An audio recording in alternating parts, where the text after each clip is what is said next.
O Flamengo, mesmo cansado, mesmo esfacelado, mesmo destruído fisicamente por tudo que foi o ano, o Flamengo consegue chegar à decisão, ainda leva para os pênaltis. Rapaziada, Flamengo vice-campeão mundial, rapaziada. Mas eu queria deixar um vídeo aí para vocês. A mídia paulista exaltando bastante esse vice-campeão do campeonato do Flamengo aí, nos pênaltis, competindo com o PSG, sofrendo, sim, sofrido, mas... Cara, o Flamengo tá de parabéns, a temporada espetacular que o Flamengo fez. E bora pro vídeo. Que é o de menos, mas foi lá, carimbou, fez a sua obrigação, porque o Flamengo é obrigado. O Flamengo joga o Campeonato Carioca, se perder é crise. Porque já, como não ganhou o Carioquinha? Não é verdade? Tem que estar lá e carimbar. Ganhou a Supercopa do Brasil, em cima do Botafogo. Depois foi campeão brasileiro, até com antecedência. Conseguiu tirar uma vantagem ali do Palmeiras na reta final. Foi campeão da Libertadores, vencendo o seu principal rival hoje, né, em nível sul-americano, inclusive, seu principal rival vence o Palmeiras também. Copa do Brasil não conseguiu chegar. No Campeonato Mundial, né, na Copa do Mundo de Clubes, é eliminado pelo Bayern de Munique. Tá ok. E segue para o Mundial, para o Interclubes, passa das duas primeiras fases, que é isso que a gente cobra dos clubes brasileiros, né? E o Flamengo, mesmo cansado, mesmo esfacelado, mesmo destruído fisicamente por tudo que foi o ano, o Flamengo consegue chegar à decisão, ainda leva para os pênaltis. É a equipe brasileira que foi mais longe nessa competição. Desde o Corinthians, que ganhou, que foi campeão, é a que foi mais longe. O Palmeiras chegou a levar para a prorrogação, o próprio Flamengo chegou a levar para a prorrogação, outros ficaram no meio do caminho. O Grêmio perdeu no tempo normal, enfim. O Flamengo, ele ainda leva para os pênaltis. Aí nos pênaltis foi péssimo, né? Aí foi horroroso, mas eu acho que não tem como apagar o que foi esse ano do Flamengo, hein, Eugênio? É isso. Boa tarde agora oficialmente, né? Para os companheiros, para os fãs de esportes. É um ano maravilhoso do Flamengo, fruto de uma diretoria que implantou o profissionalismo no clube. Porque o Flamengo já tinha dinheiro, bastante dinheiro, desde 2019 e conquistou alguns títulos, é verdade, com uma gestão ali semiprofissional. Tinha o profissional, mas quem mandava eram os amadores. Dessa vez não, dessa vez com a gestão do BAP ele colocou lá o Boto. É claro que algumas decisões são institucionais, são da diretoria, então você tem que apresentar para o presidente, mas quem toca o futebol no dia a dia, inclusive quem comandou a delegação lá em Doha foi o Boto, com o Felipe Luiz fazendo um trabalho fantástico. O Flamengo jogou um futebol de altíssimo nível, nacionalmente e internacionalmente. Teve seus percalços ao longo do ano, mas ele fecha a temporada, se não me engano, com 78 jogos e levantando o título brasileiro numa disputa dificílima com o Palmeiras, que ainda tinha ali perto o Cruzeiro, sempre tentando dizer, opa, estou por aqui. Ganhando uma Libertadores que foi difícil, foi sofrida desde a primeira fase, não foi nada fácil. Hoje em dia as pessoas olham assim, Libertadores os times brasileiros vão ganhar com o pé nas costas. Não é assim. O Flamengo ganhou, os brasileiros têm ganho desde 2019, mas foi uma trajetória difícil, que exigiu muito do Flamengo.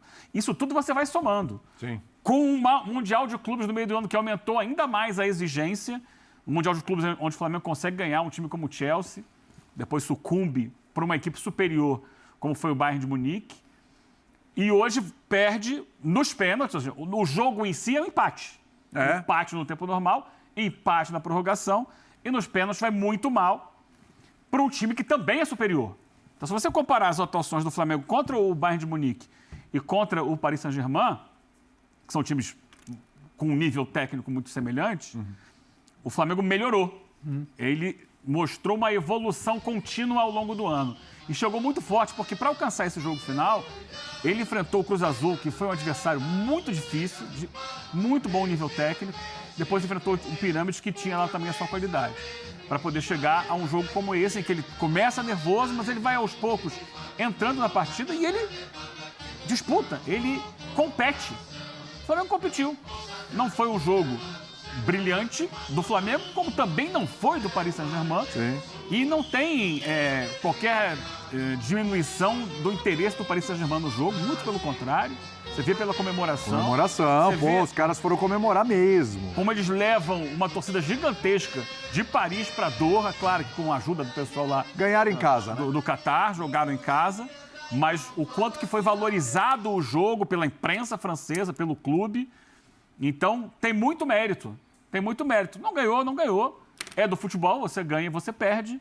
Mas é um ano para bater palmas do Flamengo, porque realmente foi brilhante, com a cabeça de um técnico que mostrou uma capacidade incrível para um cara que, pela primeira vez, faz uma temporada completa como técnico de um time profissional. E há muito tempo o Flamengo não tinha um treinador que fazia uma temporada completa também. Desde o Luxemburgo, né? Se eu não me engano, estavam... Né? E acho que a temporada ela passa muito mais pelo Felipe Luiz. Eu, particularmente, eu não acho que o sucesso da temporada passe pelo Boto, não acho. O Boto, inclusive, tem muitos equívocos na condução do departamento de futebol. Sempre vão existir. Não. É porque se fala de um jeito como se o Boto entregasse algo que o Flamengo nunca teve. Não, pelo contrário. O Boto nunca foi executivo de futebol. Eu coloquei aqui ele começou... Não é você, Eugênio. Não é um o discurso, Boto. é um discurso quase que geral de que o Flamengo ele vai muito bem porque tem agora... O Boto nunca foi diretor executivo de futebol. O Boto era um cara de mercado e o Boto chega para conhecer. O BAP... aliado ao Felipe, porque você ser treinador num ambiente como o Flamengo, em que poucos entendem, o Tite é um grande treinador e não conseguiu ser um grande treinador do Flamengo, outros nomes internacionais não conseguiram desempenhar um bom papel, porque o ambiente do Flamengo, você conhece, Eugênio, é complicado. O Felipe, que já era um grande cara dentro de campo, é um grande cara fora de campo. E quando o Boto chegou e entendeu que ele precisava ouvir muito do Felipe, e o Felipe tem grande influência no que o Boto é depois. O Boto é um cara que fritou o Pedro internamente, o Boto é um cara que teve questões internas. Então, o sucesso, para mim, do Departamento de Futebol do Flamengo passa pelo BAP, aí quando você fala dos dirigentes amadores, pelo BAP não querer ser mais importante que o Departamento de Futebol. Esse é o ponto. E pelo Felipe Luiz ter um domínio de ambiente e depois uma visão. Não sei quem foi que falou, se foi o Eugênio ou o William, a evolução da derrota para o Bayern, para o jogo de hoje contra o PSG, que é bom lembrar, não é uma derrota, é um empate. Sabe, é um desempenho muito abaixo nos pênaltis, mas é um empate. E o segundo tempo do Flamengo é muito interessante. Ela passa, para mim, muito pela evolução do Felipe Luiz. E quem vier falar que é fácil fazer futebol com muito dinheiro, não é fácil fazer futebol com muito dinheiro. Você tem que ter competência, senão você não vai a lugar nenhum. E o mais interessante para mim, no jogo de hoje, é como, num dado momento, a gente comenta ali baixinho, eu e o Eugênio vendo o jogo próximos ali, acho que tinha 10 minutos, né? O PSG veio para o jogo.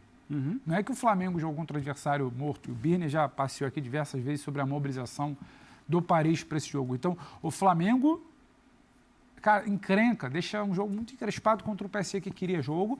A reta final de jogo durante 90 minutos é de PSG buscando o jogo, a prorrogação é de um PSG buscando o jogo. O Flamengo, em algum momento, de certa forma, também tenta o jogo nesses dois momentos. Então, é um jogo franco, não tem aquele papo de que o europeu não se mobilizou, o sul-americano vendeu a alma, deu a vida. Não foi isso, foi um jogo de futebol. Que dentro do jogo de futebol, o Felipe, inclusive, para mim, teve coragem de virar e falar: eu vou sacar o Jorginho, eu vou sacar o Arrascaeta, eu vou precisar ter gente ali para sustentar esse jogo. E talvez não fosse a decisão mais que agradasse mais a gregos e troianos, e muita gente talvez não fizesse. E ele fez isso e o Flamengo segura um jogo no segundo tempo e vai para um jogo. E teve chance, sim, dentro Mas porque do tem um grupo na mão. Muito. Então, eu acho que isso é muito interessante. Teve um trabalho do Felipe, levou para os pênaltis, aí você não tem como contar que Saúl, Pedro Pereira e os Araújo vão bater na mão do goleiro, sabe? Né? E vamos combinar também, Dembélé, grande jogador, Bacolá, foi lá para cima. Jogador, também erraram. Então, assim, poderia acontecer para os dois lados. Agora, é interessantíssimo. O sucesso do Flamengo na temporada, ele não passava pelo jogo de hoje.